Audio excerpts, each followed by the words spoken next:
அப்படி இந்த அர்ஜுனுக்கு முன்னும் பின்னும் 32 லட்சம். ஆமா, 11 பயிர் கொண்டவன், 8 மனைவிக்கு சொந்தக்காரன். ஆமா, என் பெயர் ஆனால் அடங்கி விடுத்த அர்ஜுன மகாராஜ். அப்படி அர்ஜுன மகாராஜ்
எனக்கு காண்டிபன் பெயர் வந்தது. அது மட்டுமா நான் பங்குனி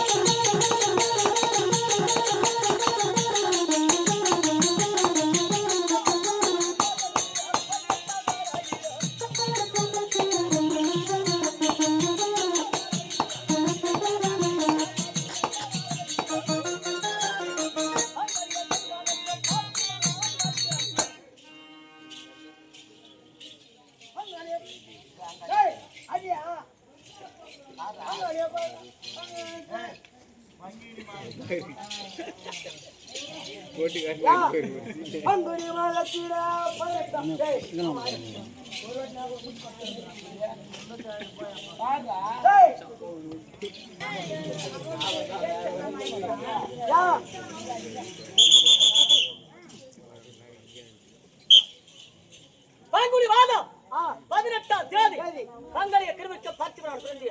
எப்படி பங்குனி மாதம் 18ஆம் தேதி ஆமா பங்காளிய கருவர்களை பார்த்திபன். ஆமா, அப்படி இந்த அர்ஜுனுக்கு முன்னும் பின்னும் 32 லட்சம். பள்ளியே பரசவனை, நாவலி நட்சத்திரம், தோழியை திருச்சி, கொப்பிலே மாணிக்கம், மார்பிலே அமர்ந்தகள், நடந்தார் சங்கீதராக, வாடி திண்டுபல் கரங்கள், என் பாதத்திலே செந்தாமரை, என் முதுகிலே மச்ச ரேகை. ஆமா, எப்படி கீழே மச்ச ரேகை. எது மச்ச ரேகை? யார் மச்ச ரேகை? மச்ச ரேகை சொன்ன சுத்தம் அது மச்ச ரேகை. யாரு மச்ச ரேகை உந்து மச்ச ரேகை உனக்கு 32 லட்சம் சொன்னல. எனக்கு 41 லட்சம். சொல்லு. கொச்சிராக ஒன்று மச்சராக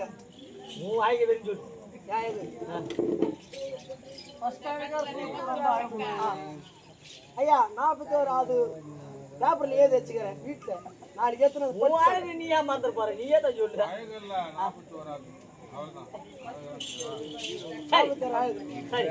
அப்படி 32 அடி முடித்தவன் 11 பேர் கொண்டவன் அர்ஜுனன் பார்த்திபன் கனனியன் கிரீடி பேடி சிவ்யகாசி நரநாராயணன் சிவரேத்திரன் விற்பரசு சுவேத வாகனன். அதேதான் என்ன சோ இப்படி சொன்னே நான் மாறட ஓடிங்கறா. எனக்கு அதேதான் இப்ப சொன்னே சுவேத வாகனன். என்ன பையன் சுவேத வாகனன் சாதியா நம்ம சொல்றட கேட்டடி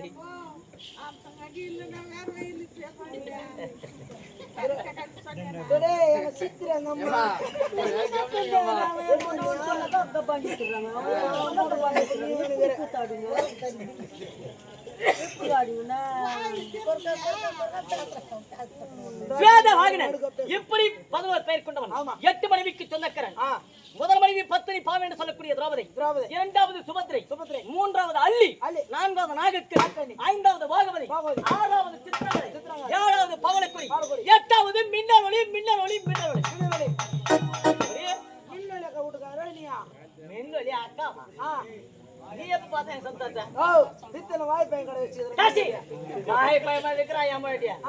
இந்த 8வது மனைவியை நான் எப்படி மணிமுடித்தேன்? அதற்காக தான் இந்த நாடகம் ஏற்பட்டது. எப்படி இந்த நாடகம் ஏற்பட்டது? இந்த மெலோடி எதற்காக நான் மாலையிட்டேன் என்று விளக்கமாக சொல்லி கொண்டிருக்கிறோம். கவலையா? முதல் முறையாக பாண்டவர் குலத்திலே பிறந்தவர்கள் எங்களை போல வாழ்ந்து கட்டவர்களுக்கு திருவுலகத்தில் யாருமே கிடையாது. எப்படி நீங்க வாழ்ந்து கட்டீங்க? உலகத்தில் எங்களை போல பிறப்பதற்கு அதிசய பிறவிகளாக பிறந்தவர்கள் பாண்டவர்கள். எப்படி? ஆனால் வாழ்ந்து கட்டவர்கள் பாண்டவர் குலமே. உலகத்திலே வாழ்ந்து கட்டவர்கள் யார் என்றால் பாண்டவர் குலம் மட்டுமே. முதல் என் அண்ணனாக விளங்கக்கூடிய தர்மன் பிறக்கப்படுது. வானத்திற்கு மழையாகப்பட்டது. புஷ்ப மழை பெய்தது. புஷ்பமழை அப்படின்னா பூமழை பெய்தது. அவர் பிறந்த காலத்தினால் முதல் முறையாக குதமா வெற்றிலே பிறந்திருக்கின்றான். இவன் சாமானியப்பட்டவன் என்று என்னுடைய அண்ணனுக்கு யுத்திஷ்டிரன். அது அதேதான் நீ சொன்னாதே. அவர் என்ன சொன்னாரு? கருமுறையா சொன்னாரு. அக்கா சொன்னா இப்போ ஒன்னு பேர் அவரு அது என்ன பேர் கேளு. என்ன பேர்? ஐயா அதேதான் யா நீ சொல்றது. ஏய் யுத்திஷ்டிரன். யுத்திஷ்டிரன் யுத்தி அக்கா சொல்லிரு. டேய் உனிதுக்கு மேல சொல்லுடா. அப்பலாம் நச்சு போடுவேன். என் ஊரே ஃபர்ஸ்ட் மார்க் நான் தான்மா. நல்லா படிச்சுக்கிறேன். என்ன வந்து யுத்திஷ்டிரன் சொல்லக்கூடிய தருமனந்தன் பெயரிட்டார்கள். ஆமா. இரண்டாவது அண்ணன் பிறக்கிறது. அந்த சராசரம் வெடித்தது. வானத்திற்கு வழியாக விட்டது. ரத்த வெள்ளம் போல மழை பெய்தது. ரத்த வெள்ளம் பார்த்தார்கள் குறிப்பிட்டார்கள். சொந்தமா வெற்றில இரண்டாவது மகன் பிறந்திருக்கிறான். இவன் சாமானியப்பட்டவன் என்று பலத்தில் மிகுந்த பலாட்டிய பீமன் என்று பெயரிட்டார்கள். பலாட்டிய பீமன். ஆமா. பலாட்டிய பீமன் என்று பெயரிட்டார்கள். ஆமா. நான்காவது நதுரன், ஐந்தாவது சகதேவன். இந்த அர்ஜுனன் பிறக்கப்படுது. வானத்திற்கு கூடிய மழையாகப்பட்டது. நட்சத்திரமாகப்பட்டது. நான் பிறந்த உடனே என்னை பிறந்த உடனே நட்சத்திரம் அனைத்துமே பளிர் பளிர் பளிர் பளிர் பார்த்தார்கள் குறிப்பிடுகிறார்கள். என்றைக்காவது ஒரு நாள் இவன் பாரதத்தை நல்ல முறையில் முடித்து தருவான் என்று எனக்கு ஆனால் அடை கிடைத்த அர்ஜுன மகாராஜ் என்று பெயரிட்டார்கள். எப்படி? இப்படி நாங்கள் பாண்டவர்கள் நாங்கள் பிறந்தோம். என் பெரிய தாய் பிள்ளைகள் கௌரவர்கள் 100 பிள்ளைகளாக பிறந்தார்கள். 100 பேரு. ஆமா. பேரப்பா அசுவா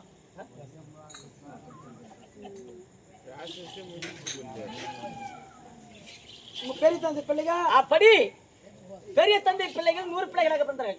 எதற்காக பிறந்தார்கள்? எப்படி பிறந்தார்கள்?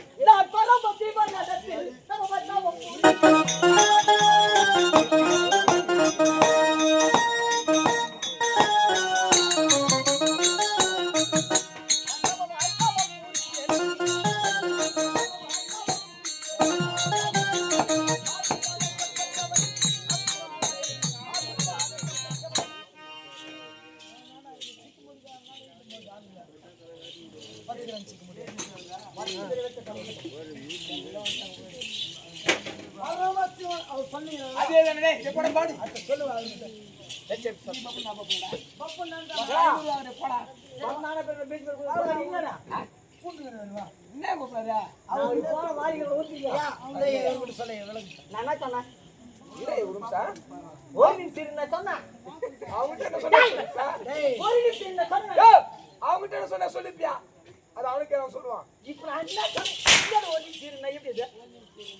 அம்மா சாதி லட்சம் மாதிரி அடி போறேன். இப்போ நான் என்ன சொன்னேன்ப்பா கூட ஒண்ணு பரமசிவன். அப்புறம் டேய் பரமசிவனா என்ன பரமசிவன்? பரமசிவன் எப்படி சொன்னே? நீ தோர்த்து எடுத்து சொல்லிக்கிறேன். ஏய் என்ன சொல்லிங்க தவிலையா? எப்படி பாச பரமசிவனா சொன்னீங்க? சரி அப்படி இருக்கும்போது பாண்டவளாகப்பட்டவளாய் ராஜக்கராக பிறந்தோம். முதல்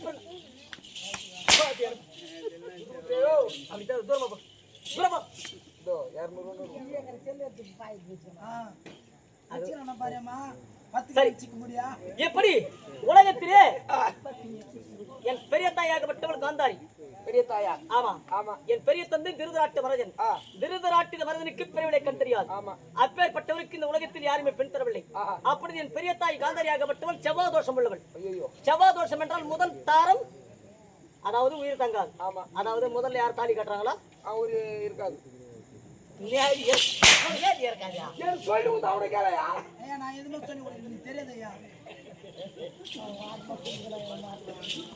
முதலில் தாலி கட்டக்கூடியவர்கள் உயிருடன் இருக்க மாட்டார்கள். ஆகையால் செவ்வாய் தோஷம் என் பெரிய தாய் காந்தாரிக்கு. ஆகையால் ஜெகனுடைய தங்கை தான் காந்தாரி அம்மா. முறையாகவே ஒரு பெருத்துதோர் ஆட்டுக்கடவை பிடித்து வந்து அதற்கு மாலை அணிவித்து இருவருக்குமே திருமணம் முடித்தார்கள். இருவருக்குமே திருமணம் முடித்து அந்த ஆட்டுக்கடவை நரபலி கொடுத்து விட்டார்கள். அப்ப செவ்வாய் தோஷம்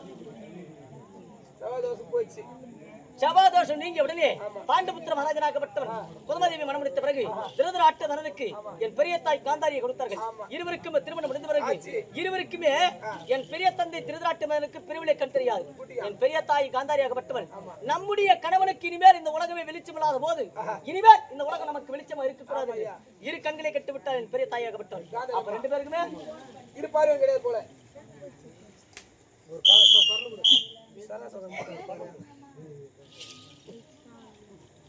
இருவருக்குமே கண் தெரியாது. இருவருக்குமே கண் தெரியாது. இருவருக்குமே 100 பிள்ளைகள் பிறந்தார்கள்.